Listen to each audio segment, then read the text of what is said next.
और अब बात यूपी के सुल्तानपुर में कल हुए एनकाउंटर की करेंगे, जिस पर समाजवादी पार्टी के अध्यक्ष अखिलेश यादव ने सवाल उठाए हैं। अखिलेश यादव का आरोप है कि पुलिस जाति देकर आरोपी का एनकाउंटर कर रही थी। सुल्तानपुर में हुए एनकाउंटर पर अखिलेश यादव ने एक सैंडल पर लिखा है कि लगता है सुल्तानपुर की डकैती में शामिल लोगों से सत्ता पक्ष का गहरा संपर्क था, इसलिए तो नकली एनकाउंटर से पहले मुख्य आरोपी से संपर्क साधकर सरेंडर करा दिया गया और अन्य स्वपक्षीय लोगों के पैरों पर सिर्फ दिखावटी गोली मारी गई और जात देखकर जान ली गई। दरअसल ये पूरा मामला 28 अगस्त का है, जहां पर सुल्तानपुर नगर कोतवाली के ठठेरी बाजार स्थित दिन ओम ऑर्नामेंट में दिन दहाड़े डाका पड़ा था। 1.5 करोड़ की लूट हुई थी। 2 अगस्त की रात पुलिस ने डकैती के 3 आरोपियों को पकड़ने का दावा किया। पुलिस के मुताबिक गोड़वा चौकी के पास एनकाउंटर में अमेठी जिले के रहने वाले 3 बदमाश सचिन सिंह, पुष्पेंद्र सिंह और त्रिभुवन उर्फ लाला को एनकाउंटर में जब्ती कर पकड़ने का दावा किया गया।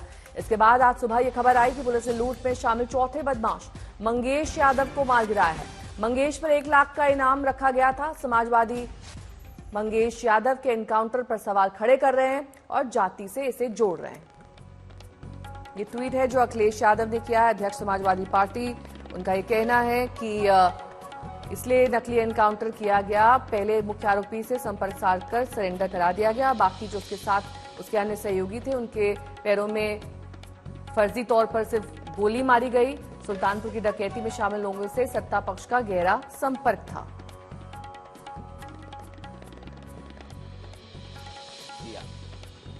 कुछ लोगों को पैर में गोली मार करके नकली इनकाउंटर दिखाने की कोशिश की और एक अपराधी की किन अगर जाति देख करके हत्या होगी, इनकाउंटर होगा, तो ये तो गलत परंपरा है।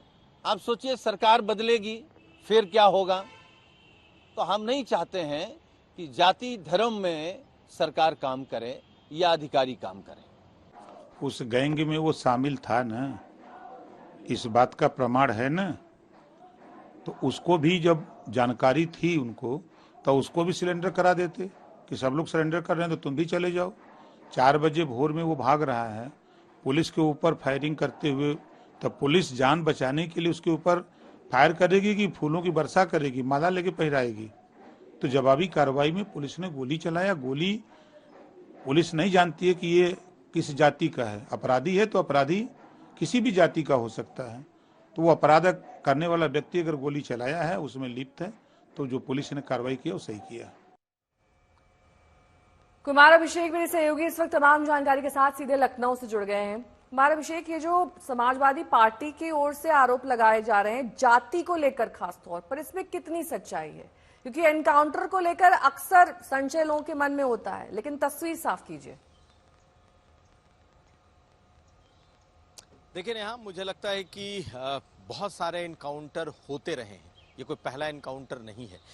इस इनकाउंटर पर सवाल अखिलेश यादव ने इसलिए उठाया है क्योंकि 15 लोगों की लिस्ट है, जिसमें विपिन सिंह, जिसे कि एक और मुख्य आरोपी के तौर पर बताया गया है, उसने एक दिन बाद ही, घटना के एक दिन बाद ही जेल में सरेंडर कर दिया पुराने मामले में।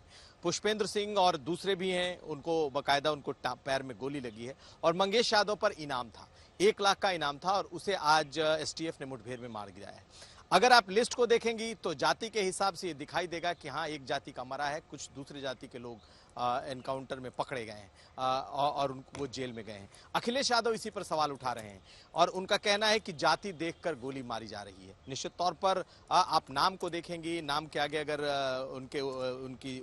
उनका सरनेम देखेंगे तो ये पता लगेगा कि हाँ, कुछ जातियां हैं जो अरेस्ट हुई हैं, जो जेल गई हैं। और मंगेश यादव, हालांकि उसे सबसे मुख्य आरोपी उसे बताया गया, उस पर इनाम भी था, वो मारा गया है।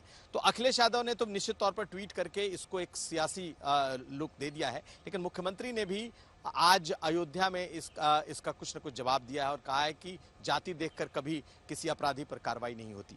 लेकिन उत्तर प्रदेश है, निश्चित तौर पर मंगेश यादव को इस एनकाउंटर में मारा गया है, तो सवाल अखिलेश यादव ने उठाए हैं और इस पर अब सियासत बढ़ेगी। हालांकि मुख्यमंत्री ने भी इसका जवाब दिया है, लेकिन जिस तरीके से आप देखेंगे कि और भी नेता इस पर लगातार बोल रहे हैं, तो मुझे लगता है अब ये सियासत बढ़ेगी इस पर।